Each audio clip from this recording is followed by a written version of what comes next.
Hi, welcome to another episode of How Do You Stop It? Today's contagious disease is the yawn. Some people tend to stop it like this, but I figured out that if you put your finger in your mouth, which this is really weird, I know, when you're yawning, then you automatically don't feel like yawning anymore.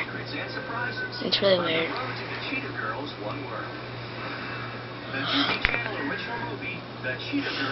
But it's not working right now because I want to yawn, but because it's almost 2 in the morning and I'm really tired.